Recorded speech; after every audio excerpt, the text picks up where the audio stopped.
Effie, my mother-in-law, told me that if I didn't go on the trip she planned, I wouldn't be considered part of the family anymore because I married her son, Cody. She wanted Cody to agree with her. I stopped Cody from saying anything and agreed to go on the trip to avoid conflict. Effie said marrying someone like me, who she thought was inexperienced, was a hassle. She warned that if I didn't come, she would consider divorcing Cody and would teach me things her way. I was fed up with her rude comments. Little did I know, this trip would be the last one with my in-laws. My name is Liliana, and I'm 32 years old. I own a small app development company, which I really enjoy. My husband, Cody, is 37, and he works at a bank. We both love our jobs and often talk about them for hours. Cody understands and supports my work, and we share household chores. Even though we've been married for 4 years, we don't have children yet because we're focused on our careers. But we both like kids and hope to have some in the future. My family owns an auto parts factory that my dad started, and now my brother runs it. They've been very supportive of my dream to start my own company, even though our businesses are different. I often seek advice from my dad and brother, who are also business owners. They've always been there for me, so my family is a big support in my life. Cody's family owns a small factory, and since he was their only child, they expected him to take over one day. But Cody had different plans. The factory wasn't doing well, and his dad, Andy, was thinking about closing it down. Running a small factory is tough these days. When Cody was young, he often overheard his dad talking to bankers on the phone. He even met a friendly banker during a visit to the factory and started going to the bank with his dad just to see him. That's how he got interested in banking. Cody worked hard to make his dream of becoming a banker come true, and now he works at a big bank. Even though everything might seem okay between Cody and me, our marriage isn't going well. Cody's mom, Effie, doesn't think highly of my job. I can work from home sometimes because my job allows it, but Effie sees it as a pointless job and doesn't understand it at all. I get it. It's hard for our parents' generation to understand jobs like mine. Even though my job isn't physically demanding, it's still tiring. I always adjust my work schedule around Cody's family's plans so I don't bother them. I don't expect them to get it, but it's frustrating when they think working from home is easy just because my schedule is flexible. Effie disapproves of other things about us too. When we got married, we built our own house between our parents' homes. It takes less than 30 minutes to get to either house. We both work and manage our money separately. We like having our own space and privacy, even as a couple. We each contribute a set amount of money for household expenses every month and save the rest for our future. But Effie doesn't like this lifestyle either. She thinks it's wrong for a couple to keep things private. According to her, family members shouldn't have secrets, and she doesn't think we're a real family because of it. Effie seems to have a problem with me, probably because she really likes her son Cody, and I'm just in her way. Whenever we see each other, she makes mean comments about us not having kids yet. It's a sensitive topic for me, and I'd rather not talk about it. Normally, people avoid bringing up things like that, but Effie keeps mentioning it every time we meet. So, to avoid upsetting Cody, I've been staying late at work on purpose to miss seeing her. Effie has done other surprising things too, but one thing she did really upset me. It was on the day of my best friend's wedding. After the wedding, my friend was moving far away, so we wouldn't see each other as much because of our jobs. I was really excited to celebrate her special day, but a week before the wedding, Andy asked me to go to an important business event. I said no. The only thing more important to me than my friend's wedding would be if a parent was really sick. But that night, something unexpected happened. When I got home from work, my in-laws were at our house. As soon as she saw me, Effie got really mad.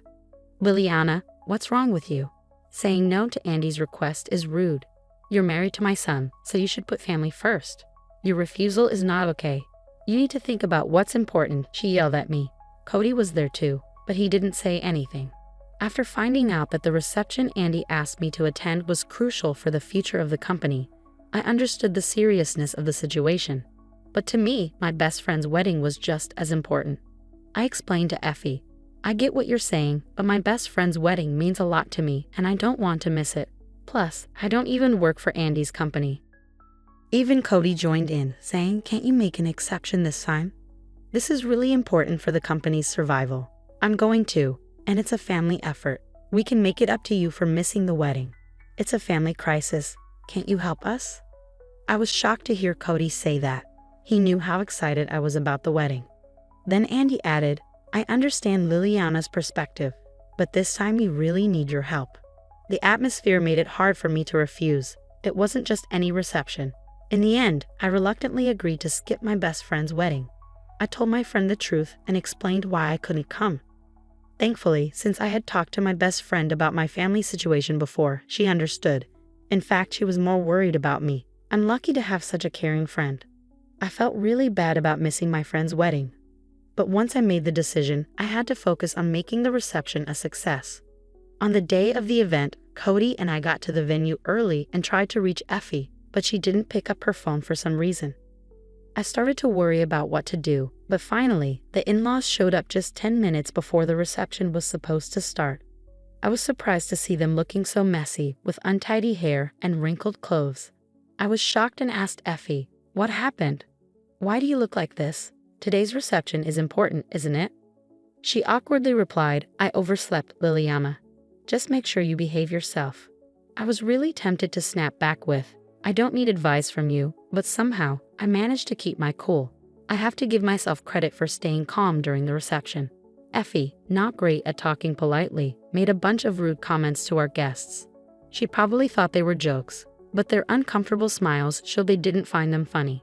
As I expected, we didn't get the contract we were hoping for, and the reception was a flop. I couldn't help but think I should have gone to my best friend's wedding instead.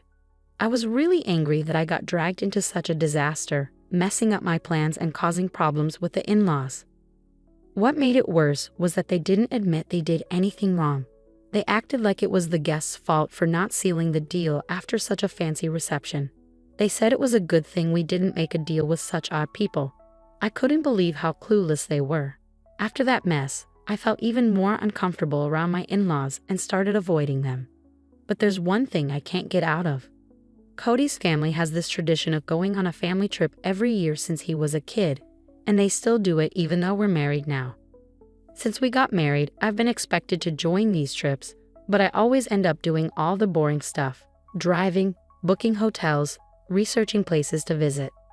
If I try to say anything about it, I'm shut down with a "don't push it." Even when we visit tourist spots, I often end up staying in the hotel room, missing out on places I'd like to see. Honestly, I really don't look forward to these yearly family trips and secretly hope I might get sick and avoid them. But now, it's time for this year's trip, and despite saying they're short on money, my in-laws insist on a fancy trip like always. They put me in charge of finding a hotel. I planned everything carefully to keep Effie happy since she's always grumbling.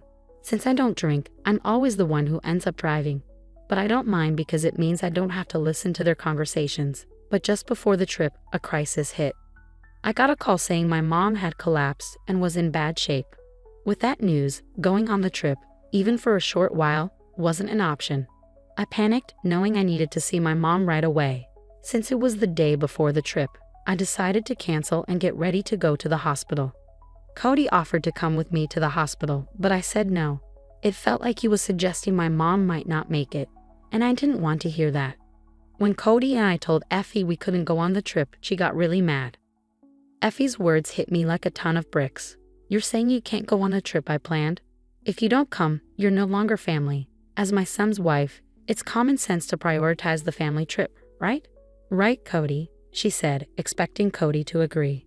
Cody seemed like he wanted to say something, but Effie cut him off, making it clear she didn't want to hear any objections. I was so shocked that I couldn't even respond. Being with my mom in her critical condition was the only thing on my mind. Just as I was trying to figure out what to say, my brother called. He told me that mom's condition was serious but somewhat stable. I wanted to rush to her side, but he explained that due to a contagious disease outbreak, visiting wasn't possible right now. He said we could arrange a short visit later as she gets better. So there was no urgent need for me to go. Hearing this news left me feeling torn about what to do. Seeing my hesitation, my brother asked what was going on. I explained everything about the trip and my dilemma. My brother, a little annoyed, suggested something helpful that I hadn't thought of in the midst of my distress. The trip was going to a place near my parents' house, which my brother assured me would be easy to reach from the hotel if necessary. He was right. Whether I stayed at home or in the hotel, I could quickly get to my family if needed. Taking my brother's advice, I reluctantly told Effie, Okay, I'll come on the trip. Effie responded, well, if you'd said that earlier, I wouldn't have gotten so upset. Marrying someone so inexperienced is tough. Just remember, if you don't come, it's divorce. I might have to teach you a few things.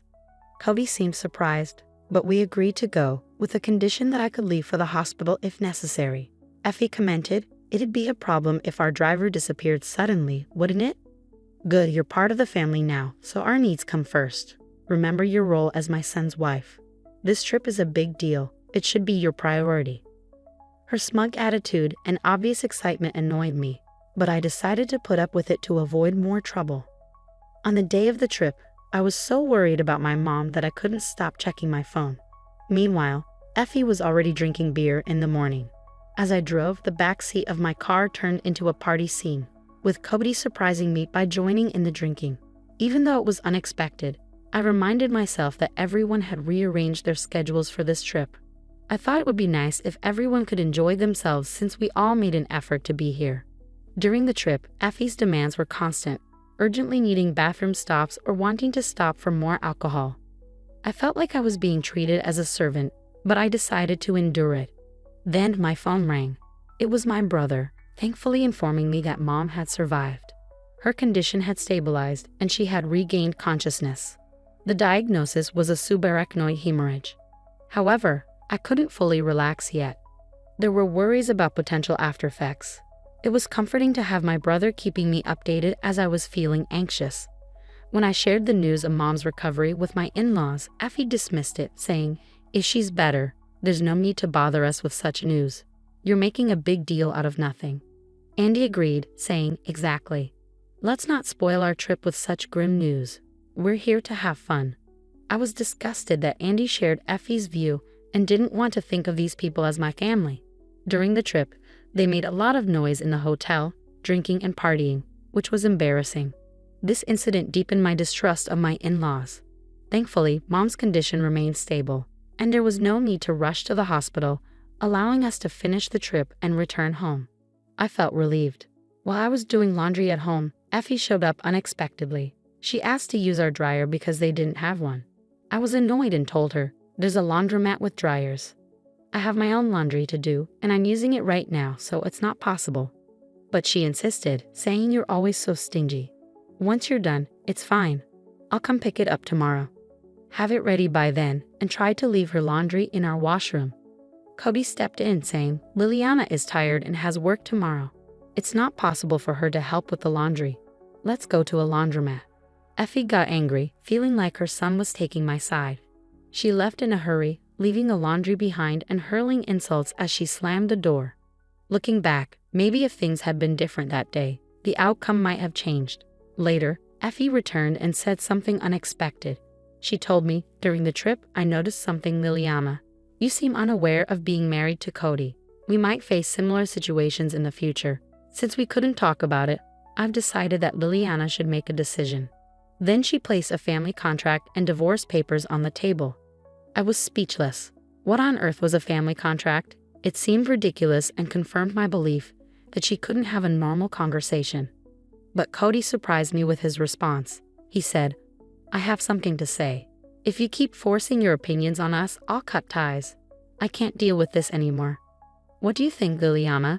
You're not a servant or housekeeper. You're not the one who's mistaken about your position. Effie was stunned. Up until now, Cody rarely spoke up against her. It wasn't because he agreed with her, but because he wanted to avoid conflict. After Cody spoke, Effie's anger turned towards me. You've changed Cody since you married him. He used to be so sweet. It's crazy for him to talk to me like that. You must have brainwashed him. Turn him back into the old Cody, she accused, confronting me. She believed I had manipulated Cody into defying her. Then, Cody defended me even more. You're the one doing the brainwashing here. You always fly off the handle without listening to anyone's opinions. Honestly, you're a toxic parent. You never let me live my own life after I got married. Instead of calming down, you're attacking Liliana. Enough is enough. I'm not going to divorce, and if you have a problem, you should stay out of our lives, he firmly stated. Effie turned to Andy, who was there, and burst into tears. Andy responded, if that's what Cody thinks, then so be it. We'll cut ties. "Do as you wish," and left in a huff. I was surprised but relieved that Cody stood up for us like that. Feeling frustrated, I confided in my brother about everything. He became furious and said he couldn't stay silent if they were behaving this way. He decided to take action, which ultimately led to a tragedy in the in-laws' family. It turned out that my brother's company was a client of my in-laws' company. We had kept our family's company name a secret to avoid creating a power imbalance. The in-laws had no idea they were dealing with my family's company, but with things as they were, we couldn't continue like this. Although I had been patient and avoided mixing business and personal matters, it had reached its limit. My brother had been having issues with them not meeting deadlines. You can't cherish those who don't cherish you. I discussed it with Cody before talking to the in-laws, and he agreed. Cody also said he had had enough. My brother decided to end the contract with my in-laws' company purely as a business decision. Their company had become problematic, consistently failing to pay on time and missing deadlines. Despite these issues, we had tolerated it because of the family connection, but now there was no reason to continue. When my in-laws learned about this, they came to us in tears, constantly apologizing. They begged my brother to reconsider the contract, but it was out of the question. Their failure to meet deadlines was their own responsibility, and they should have appreciated our patience. Cody explained everything to his parents, but they refused to accept it and ultimately cut ties in anger. Cody wasn't upset. He felt relieved.